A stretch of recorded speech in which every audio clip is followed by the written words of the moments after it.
Hello my dear students, मैं रोशन Mishra Unacademy learning app पर भी एजुकेटर हूं।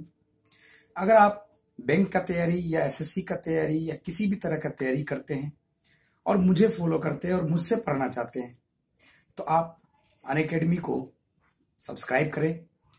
अगर आप मेरे रेफरल कोड जो कि यहाँ पर दिया हुआ रोशन मिश्रा सर से अगर आप अनअकैडमी को सब्सक्राइब करते हैं तो 10% का आपको डिस्काउंट भी मिलेगा। ठीक है, थैंक यू। तो फिर से स्वागत है आप सबों का एक बार फिर से। मैं हूं रोशन मिश्रा। हम लोग लगातार टॉप 100 क्वेश्चंस का एक सीरीज देख रहे हैं। उसी कड़ी में आज हम लोग देखने वाले हैं 31वें नंबर के क्वेश्चंस को। 31 से जितना तक हो सके मैं ज्यादा से ज्यादा कोशिश करवाऊंगा क्वेश्चन को डिस्कस करने का। चलिए, तो ये आपका पहला क्वेश्चन है 31वें नंबर का 31 क्वेश्चन। देखिए क्या दिया हुआ। एक विक्रेता 14 रुपये के भाव से 5 नींबू बेचता है जिससे उसे 40% का प्रॉफिट होता है। 40% का प्रॉफिट होता है। उसने 1 दर्जन नींबू कितने में खरीदे थे? 1 दर्जन नींबू कितने में खरीदे थे? चूंकि यह 1 दर्जन नींबू कितने में खरीदे थे संख्या पूछ रहा है, तो सोचिए थोड़ा कि 5 नींबू बेचता है। यह 5 नींबू का सेलिंग प्राइस अगर होगा 14 रुपये का, तो टोटल का जो सेलिंग प्राइस हो जाएगा, अगर 12 नींबू होगा 1 दर्जन में, तो 14/5 गुना क्या हो जाएगा? ये 12 रुपया। ठीक है, तो ये हो गया इसका सेलिंग प्राइस। तो 12 नींबू का सेलिंग प्राइस 14/5 गुना 12 रुपया। और क्वेश्चन में कहा जा रहा है क्या? कॉस्ट प्राइस और सेलिंग प्राइस। बोला इसको प्रॉफिट हो जा रहा है 40% का। तो 40% का मतलब क्या होता है? 40% का मतलब होता है 2/5। तो अगर 5 यूनिट कॉस्ट प्राइस होगा तो 5 में 2 यूनिट अगर जुट जाएगा तो ये 7 यूनिट बराबर सेलिंग प्राइस के होगा। तो अगर आप 7 बराबर लिखेंगे 14 गुना 12/5, तो 5 बराबर आ जाएगा 14 गुना 12/7 गुना 5 गुना 5। तो इस 5 से 5 को काट देते हैं, 7 से काट देते हैं, तो 12 दूनी 24 रुपया। ये आपका क्या हो जाएगा? आंसर हो जाएगा। समझ पा रहे बात? बहुत सारा तरीका है। आप इसे क्वेश्चन को 5 नींबू पर भी बना सकते हैं, 1 नींबू पर भी बना सकते हैं। जैसे देखिए यहाँ पर तो 5 नींबू का 14 रुपया है, तो 1 नींबू का दाम कितना हो जाएगा? 14/5 रुपया। तो ये हो गया आपका क्या? Selling price. Selling price. और 1 नींबू का अगर आपको कॉस्ट प्राइस निकालना हो, जैसे 40% का प्रॉफिट हो रहा है, 40% का प्रॉफिट, तो 2/5 यानी बढ़ेगा, तो हम लोग इसको क्या लिखेंगे? 7/5 अगर फ्रैक्शन का इस्तेमाल करें तो सेलिंग प्राइस से कॉस्ट प्राइस निकालना होगा। आप रिवर्स मल्टीप्लाई कर दे 14/5 को रिवर्स मल्टीप्लाई कर दे 5/7 से, तो 5 से 5 कट जाएगा, 7 दूनी 14, यानी 1 नींबू का दाम 2 रुपया। तो 1 दर्जन में 12 नींबू होता है, तो 12 दूनी 24 रुपया। तो बहुत सारा तरीका है, जिस तरीका से आपको मन हो उस तरीका से आप क्वेश्चन को सॉल्व कर सकते हैं। ठीक है, चलिए बढ़ते फिर हम लोग 32वें नंबर के क्वेश्चन की तरफ।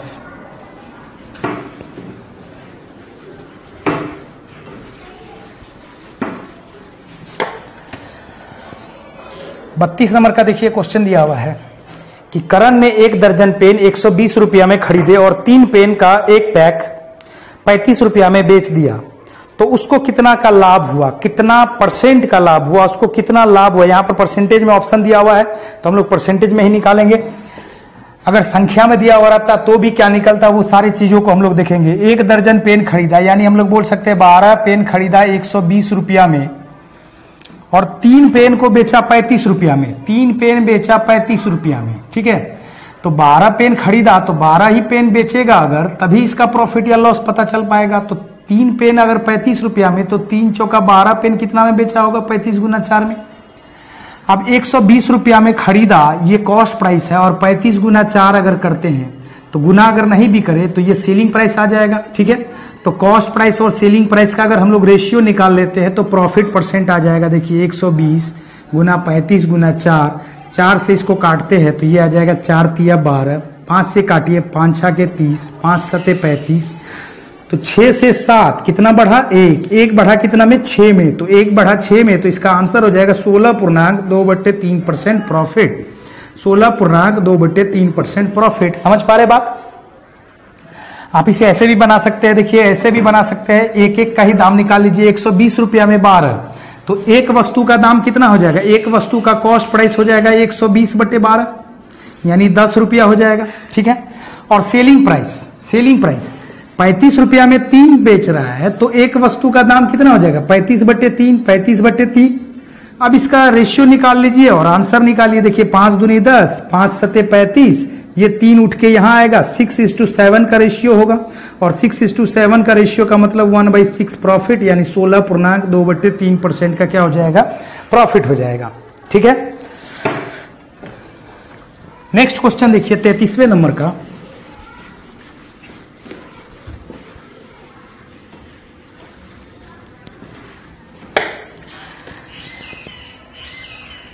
तीसवें नंबर का क्वेश्चन देखिए क्या दिया हुआ है। किसी वस्तु को 15% प्रॉफिट पर बेचा जाता है, 15% प्रॉफिट पर बेचा जाता है। यदि कॉस्ट प्राइस और सेलिंग प्राइस दोनों को 50 रुपया कम कर दिया हो तो लाभ 10% अधिक होगा। तो वस्तु का कॉस्ट प्राइस ज्ञात करें। देखिए समझिएगा, ध्यान से देखिएगा। क्वेश्चन बोला 15% प्रॉफिट पर बेचा जाता है, 15% प्रॉफिट पर बेचा जाता है। तो 15% प्रॉफिट पर बेचा जाता है तो हम लोग अगर ऐसा माने कि कॉस्ट प्राइस अगर 100x माने तो सेलिंग प्राइस 115x होगा। अगर हम लोग इसको काट दे तो ये होगा 20x और ये क्या हो जाएगा 23x। बोलिए होगा क्या? बोला दोनों को 50-50 रुपया कम कर दिया जाए तो प्रॉफिट 10% अधिक होगा। तो दोनों में से हम लोग ये सेलिंग प्राइस चलिए ऊपर लिख देते या कॉस्ट प्राइस को ऊपर लिख देते 20x और सेलिंग प्राइस क्या है 23x। तो दोनों को 50-50 रुपया कम कर दिया जाए। दोनों को कितना कितना कम कर दिया जाए 50-50। तो ये कॉस्ट प्राइस है, नीचे वाला सेलिंग प्राइस। तो बोला 10% अधिक का प्रॉफिट होगा, यानी 25% का प्रॉफिट हो जाएगा। और 25% प्रॉफिट का मतलब क्या हो जाएगा 5/4, यानी 5 रिप्रेजेंट करेगा सेलिंग प्राइस को तो 4 रिप्रेजेंट करेगा कॉस्ट प्राइस को। ठीक है, तो हम लोग इसको ऐसे लिखते हैं। ये चूंकि ऊपर वाला कॉस्ट प्राइस है तो 4 ऊपर लिखते हैं और 5 को नीचे लिखते हैं। ठीक है, अब इसको क्रॉस प्रोडक्ट मेथड से यहां पर सॉल्व कर सकते हैं। देखिए 5 गुना 20 पंचे 100 और 23 चौका 92, 23 चौका 92। तो 92x और 100x का अंतर आप लिखेंगे 8x। 5 गुना 50, 4 गुना 50, अंतर लिखेंगे 50। तो x का जो वैल्यू आ जाएगा वो आ जाएगा 50/8। x का वैल्यू क्या आ जाएगा 50/8। और क्वेश्चन पूछा जा रहा है वस्तु का कॉस्ट प्राइस ज्ञात करें। तो वस्तु का कॉस्ट प्राइस हमने क्या माना है 20x। तो वस्तु का कॉस्ट प्राइस अगर 20x है तो हम लोग 20 गुना 50/8 लिख सकते हैं। ठीक है, तो 4 दूनी 8, 4 पंचे 20 और इसको काट दीजिए 25, 25 दूनी 50। तो आंसर इसका आ जाएगा 125 रुपया। तो ये तो था आपका सबसे पहला रूल। दूसरा रूल देखिए, दूसरा तरीका सीखते हैं। दूसरा तरीका हम लोग सीखते हैं क्रॉस प्रोडक्ट मेथड ही। 15% प्रॉफिट पर बेचा गया तो हम लोग बोल सकते हैं 15% का फ्रैक्शनल वैल्यू होता है 3/20। हम लोग बोल सकते हैं अगर कॉस्ट प्राइस 20 होगा तो सेलिंग प्राइस क्या हो जाएगा 20 में 3 ज्यादा यानी 23 हो जाएगा। ठीक, बाद में क्या हुआ दोनों को 50-50 रुपया कम कर दिया जाए तो 10% अधिक हो गया प्रॉफिट, यानी कॉस्ट प्राइस 10% अधिक प्रॉफिट का मतलब 25% हो गया प्रॉफिट। 10% पहले था 15%, 10% जुटा तो 1/4 ज्यादा। तो हम लोग बोल सकते हैं कि अगर कॉस्ट प्राइस 4 होता तो ये क्या हो जाता 5 हो जाता। और इससे 50 रुपया कम दिया गया, इससे भी 50 रुपया कम दिया गया, तो दोनों का अंतर क्या आ जाएगा 50-50 का आ जाएगा। क्रॉस प्रोडक्ट मेथड का इस्तेमाल कीजिए और जब भी क्रॉस प्रोडक्ट मेथड का इस्तेमाल करेंगे तो ऊपर वाला रेशियो का वैल्यू निकलेगा। देखिए 20 गुना 5, 23 गुना 4 का डिफरेंस क्या हो जाएगा 20 पंचे 100, 23 गुना 4 का डिफरेंस 90, ये 92, 92 और 100 का डिफरेंस 8। इसी तरह से 5 गुना 50 और 4 गुना 50, इस दोनों का जो डिफरेंस आ जाएगा वो आ जाएगा 1 गुना 50 यानी 50। अब आप बोल सकते हैं कि ये डिफरेंस 8 बराबर 50, तो ये 20 बराबर कितना, 20 बराबर कितना, क्योंकि यही है मेरा कॉस्ट प्राइस। अभी देखिए इसको अगर 4 कर लेते हैं तो ये 25 हो जाएगा। 4 बराबर 25 तो 20 बराबर 4 पंचे 20, 25 पंचे 125, यानी आपका जो आंसर हो जाएगा कॉस्ट प्राइस वो हो जाएगा 125 रुपया। ठीक है, समझ पा रहे बात? चलिए बढ़ते फिर हम लोग नेक्स्ट क्वेश्चन की तरफ।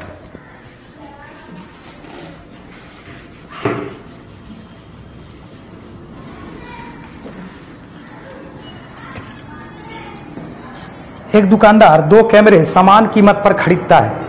नेक्स्ट क्वेश्चन देखिए क्या है आपका 35वें नंबर का क्वेश्चन, 34वें नंबर का क्वेश्चन। एक दुकानदार 2 कैमरे समान कीमत पर खरीदता है। एक कैमरा 18% प्रॉफिट पर बेच देता है और दूसरे कैमरे को पहले कैमरे के विक्रय मूल्य से 10% कम कीमत पर बेचता है। कुल प्रॉफिट या लॉस परसेंट ज्ञात करें।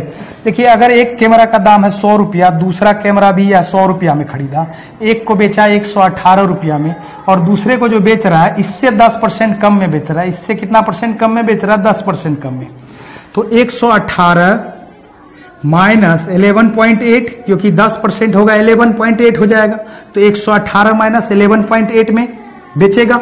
तो टोटल प्रॉफिट परसेंट क्या होगा इसका? टोटल प्रॉफिट परसेंट, तो आप देखिए खरीदा 100 में, फिर खरीदा 100 में, टोटल कॉस्ट प्राइस हो गया 200।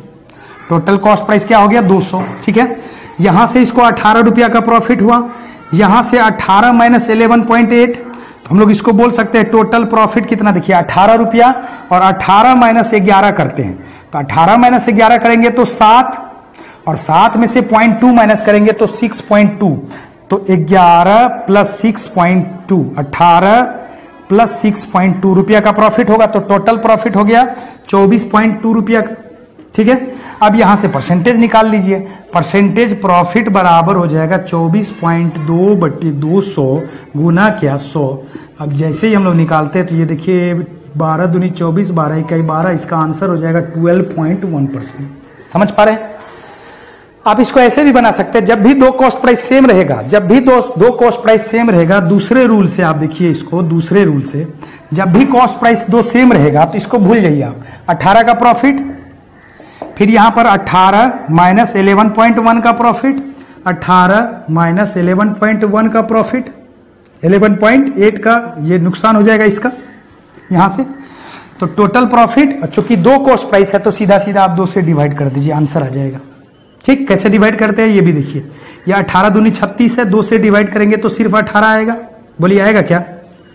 और 2 से डिवाइड करेंगे तो देखिए 2 पंचे 10, 2 9 18, तो 18 में से 5.9 को माइनस करेंगे तो 12.1% आपका आंसर हो जाएगा।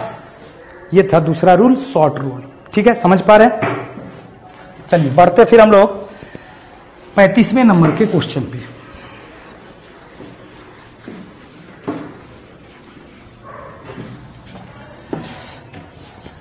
पैंतीसवां नंबर का क्वेश्चन है। देखिए 35वें नंबर का क्वेश्चन है, एक पुस्तक विक्रेता एक पुस्तक 10% प्रॉफिट लेकर बेचता है।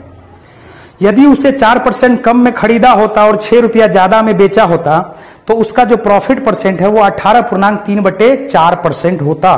तो पुस्तक की कीमत क्या होगी? यहां पर आप देखिए, जैसे 100 रुपया में कोई 100 में खरीदा और 110 में बेचा, तो ये क्या हो गया? 10% प्रॉफिट में बेचा।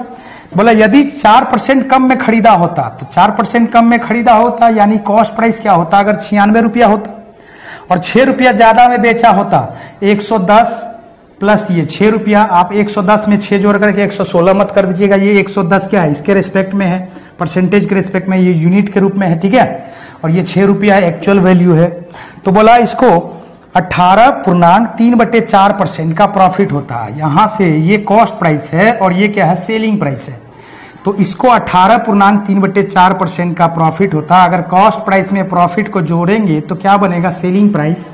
18.3/4% का प्रॉफिट का मतलब देखिए 18 चौका 72, 3 75/4% अगर करते हैं तो 25 या 75, 25 चौका 100 यानी 3 हम लोग क्या बोलेंगे? 16।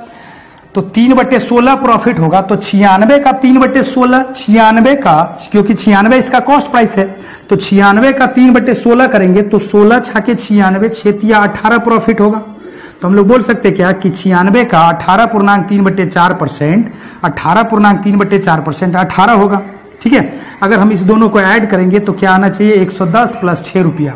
अब देखिए 96, यहां से 90 लीजिए, यहां से 10 लीजिए और 8 6 14, 114 में से 10 यूनिट को माइनस करेंगे तो 4 यूनिट आएगा और यही 4 यूनिट बराबर हो जाएगा 6 रुपया के। और क्वेश्चन पूछा जा रहा है कॉस्ट प्राइस बराबर क्या होगा? तो कॉस्ट प्राइस बराबर निकालते हैं 4 का ये 100 कितना गुना है? 25 गुना। तो 6 का भी हम लोग 25 गुना कर देंगे तो हो जाएगा 150 रुपया, यानी इसका कॉस्ट प्राइस क्या हो जाएगा? 150 रुपया। समझ आ रहा बात? तो इसका ऑप्शन नंबर हो जाएगा सी।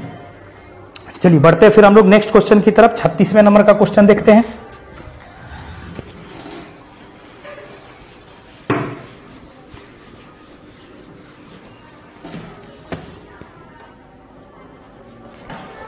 36वें नंबर का क्वेश्चन है, कोई दुकानदार एक पुस्तक को मुद्रित कीमत से, मुद्रित कीमत का मतलब अंकित मूल्य यानी एमआरपी मार्क प्राइस से 10% छूट पर बेचकर 20% प्रॉफिट अर्जित करता है, तो कॉस्ट प्राइस और मार्क प्राइस का अनुपात क्या होगा, क्रय मूल्य और मुद्रित मूल्य का अनुपात क्या होगा। देखिए ध्यान से देखिएगा, मुद्रित मूल्य कीमत से 10% छूट देकर, तो मार्क प्राइस और कॉस्ट प्राइस, मार्क प्राइस और सेलिंग प्राइस, यहां से छूट दिया, मार्क प्राइस पर से छूट देता है तो सेलिंग प्राइस होता है, 10% का छूट देगा तो हम लोग बोल सकते हैं क्या, ये अगर 10 होगा तो ये कितना होगा, 9 होगा।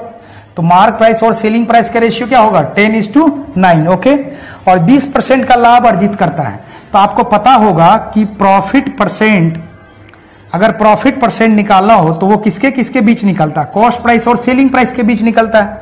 तो अगर कॉस्ट प्राइस और सेलिंग प्राइस के बीच का रेशियो है 20% प्रॉफिट है, तो 20% प्रॉफिट का फ्रैक्शनल वैल्यू ये होता है 1/5, तो 5 से 1 बढ़ेगा तो क्या हो जाएगा 6/5। तो क्वेश्चन हमसे पूछा जा रहा है, बताइए कॉस्ट प्राइस और मार्क प्राइस का रेशियो क्या होगा। अब सोचिए, सेलिंग प्राइस बटे कॉस्ट प्राइस और मार्क प्राइस बटे सेलिंग प्राइस को अगर मल्टीप्लाई कर दे तो सेलिंग प्राइस कट जाएगा, कटेगा क्या, और जैसे ही एक बार कट जाएगा तो मार्क प्राइस और कॉस्ट प्राइस का रेशियो आ जाएगा। देखिए, तो हम इसको लिखते हैं सेलिंग प्राइस बटे कॉस्ट प्राइस गुना मार्क प्राइस बटे सेलिंग प्राइस, इसको लिखते हैं 6/5 गुना 10/9। तो काटिए इसको, 5 दूनी 10, 3 दूनी 6, 3 तिया 9, तो इसका जो रेशियो हो जाएगा 4:3 हो जाएगा। अगर ये क्या हो गया, सेलिंग प्राइस कट गया ना, तो मार्क प्राइस और कॉस्ट प्राइस का जो रेशियो हो जाएगा, एमआरपी एंड कॉस्ट प्राइस का जो रेशियो हो जाएगा वो हो जाएगा 4:3। ठीक है, एक तो हम लोग ऐसे गुना कर सकते हैं, दूसरा तरीका क्या है कि रेशियो को बैलेंस करके भी हम लोग क्वेश्चन को सॉल्व कर सकते हैं।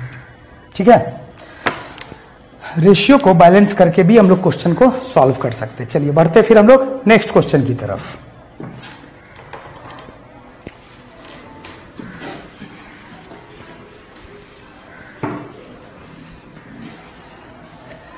सैंतीसवें नंबर का क्वेश्चन है। देखिए 37वें नंबर का क्वेश्चन है, यदि किसी वस्तु को अंकित मूल्य पर 10% की छूट दी जाए तो 20% का प्रॉफिट होता है। यदि छूट को बढ़ाकर 20% कर दी जाए तो प्रॉफिट परसेंट क्या होगा, प्रॉफिट परसेंट क्या होगा। यहां पर देखिए ध्यान से, 10% की छूट दी जाए तो 20% का प्रॉफिट होता है। 10% की छूट दी जाए तो एमआरपी से जो सेलिंग प्राइस होगा 10% का छूट देने पर 10% का फ्रैक्शनल वैल्यू 1/10 होता है, और 10 अगर ये होगा तो सेलिंग प्राइस क्या हो जाएगा 9। 10 होगा मार्क प्राइस तो सेलिंग प्राइस क्या हो जाएगा 9, और 20% का प्रॉफिट होता है तो कॉस्ट प्राइस और सेलिंग प्राइस का रेशियो क्या हो जाएगा, 20% का प्रॉफिट होने पर तो 20% का फ्रैक्शनल वैल्यू होता है 1/5, तो 5 से क्या हो जाएगा 6। समझ पा रहे बात।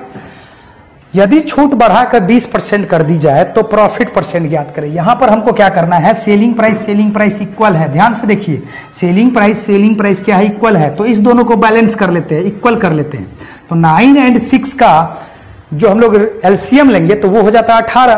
तो हम लोग इसको ऐसा करते हैं, 9 दूनी 18 कर देते हैं, 10 दूनी 20 कर देते हैं, इसको भी 3 से मल्टीप्लाई कर देते हैं। तो अब आप बोल सकते हैं कि एमआरपी, देखिए 18 हो गया ना, बैलेंस हो गया, क्योंकि सेलिंग प्राइस क्या होगा, इक्वल होगा, सेम ही वस्तु है। तो एमआरपी अगर 20 रुपया है तो कॉस्ट प्राइस कितना रुपया, 5 या 15 रुपया है।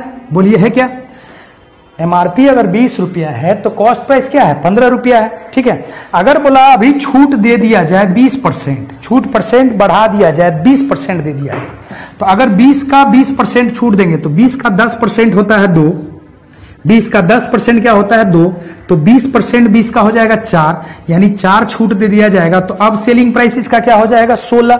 तो अब बोल रहा है कितना परसेंट का प्रॉफिट होगा, तो देखिए 15 से 16 कितना हुआ, 1 बढ़ा 15 में, और 1/15 का जो परसेंटेज होता है वो होता है 6 और 2/3%। या आप गुना कर लेंगे 100 से तो आपको पता चल जाएगा, 100 से मल्टीप्लाई करेंगे तो आपको पता चल जाएगा, और इसका आंसर क्या हो जाएगा 6.2/3%, यानी ऑप्शन नंबर ए। ठीक है, चलिए नेक्स्ट क्वेश्चन देखते हैं हम लोग 38वें नंबर का।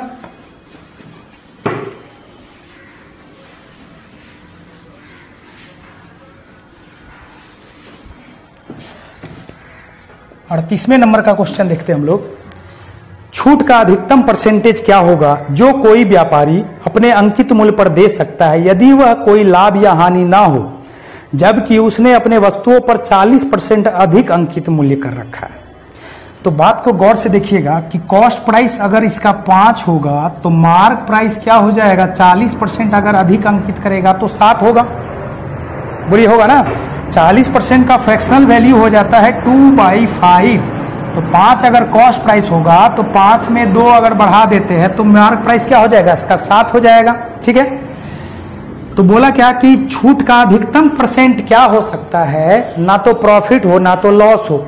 नो प्रॉफिट नो लॉस का मतलब है कि जितना में खरीदा उतना में ही बेचेगा, यानी सेलिंग प्राइस इसका क्या होना चाहिए, मैं बढ़िया से लिख देता हूं, नहीं तो यहीं पे मैं बता देता। सेलिंग प्राइस इसका क्या होना चाहिए, कॉस्ट प्राइस के बराबर ही होना चाहिए, तभी नो प्रॉफिट नो लॉस होगा।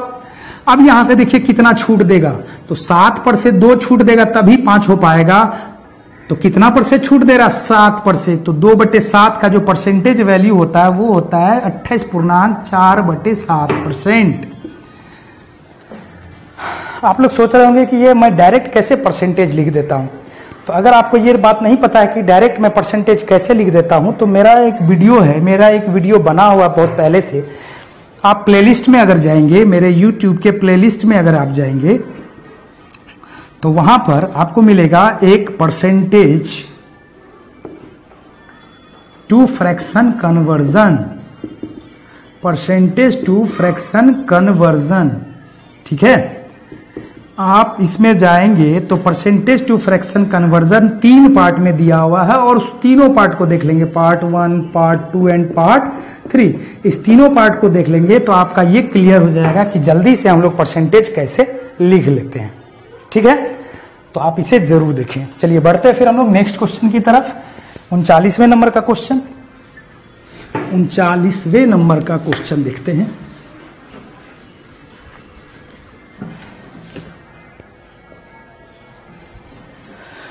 देखिए 39वें नंबर का क्वेश्चन है कि एक विक्रेता 30 केजी चावल उसके अंकित मूल्य से 20% छूट पर खरीदता है। चावल की अधिक मात्रा खरीदने पर थोक विक्रेता द्वारा उसे 8 केजी चावल मुफ्त दिया गया। यदि विक्रेता ने चावल की पूरी मात्रा को अपने ग्राहक को अंकित मूल्य पर बेच दिया तो विक्रेता का लाभ परसेंटेज क्या होगा। क्वेश्चन पे आप गौर करें कि एक विक्रेता गया थोक विक्रेता के पास और अगर वो 30 केजी चावल खरीदता है, कितना केजी, 30 केजी चावल खरीदता है। क्वेश्चन पे आप गौर करेंगे कि अगर एक विक्रेता गया थोक विक्रेता के पास, और अगर वह 30 केजी चावल खरीदता है या उससे जितना भी अधिक खरीदे तो उसको 8 केजी क्या मिलता है, मुफ्त मिल जाता है। ठीक है, और ऊपर से 20% का उसको छूट भी दिया जाता है। अब ये विक्रेता क्या किया, गया अपने दुकान पे और टोटल जो 38 केजी है उसको बेच दिया सीधा सीधा अंकित मूल्य पे। तो बोल रहा है कितना % का प्रॉफिट होगा। तो ध्यान से देखिए, हम ऐसा करते हैं कि 30 केजी का दाम मान लेते हैं 300 रुपया। कितना रुपया, 300 रुपया। तो 30 केजी का दाम अगर 300 होगा तो 8 केजी तो इसको तो मुफ्त मिल रहा है।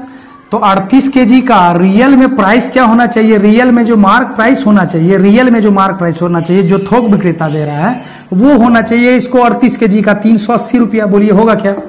लेकिन ये 30 केजी खरीद रहा है 300 रुपया में, लेकिन उस पर से भी उसको 20% का छूट दिया जा रहा है। तो 30 का जो 20% छूट होगा तो ये हो जाएगा 240 रुपया, क्योंकि 300 का 10% 30 होता है और 20% 60 हो जाएगा। और जैसे ही 60 रुपया का छूट मिलेगा तो वो कितना का हो जाएगा, 240 रुपया का हो जाएगा।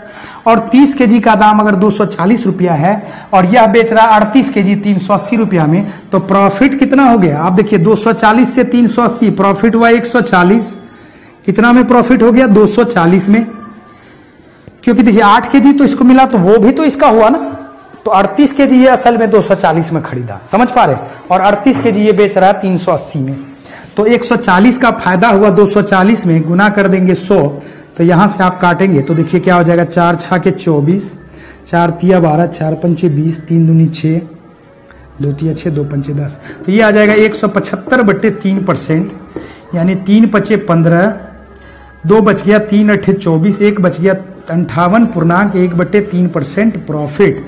और यही इसका क्या हो गया, प्रॉफिट हो गया। समझ पा रहे बात। चलिए तो आज बस इतना ही रहने दीजिए, ठीक है। और फिर हम लोग नेक्स्ट सेशन में देखेंगे। आज तो हमने 39 क्वेश्चन का कराया डिस्कस।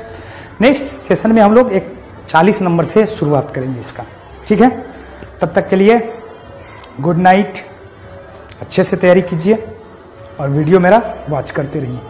लाइक करना एकदम मत भूलिए, दोस्तों के साथ शेयर भी कीजिए और सब्सक्राइब तो जरूर कर लीजिए। सब्सक्राइबर बने रहेंगे तो आपको बहुत फायदा होगा। आप किसी भी कंपटीशन का तैयारी करते हैं, जनरल का, अगर बैंक का करते हैं, एसएससी का करते हैं, चाहे किसी भी कंपटीशन का आप तैयारी करते हैं, तो आपको मेरे मैथमेटिक्स के वीडियो से 100% फायदा होगा।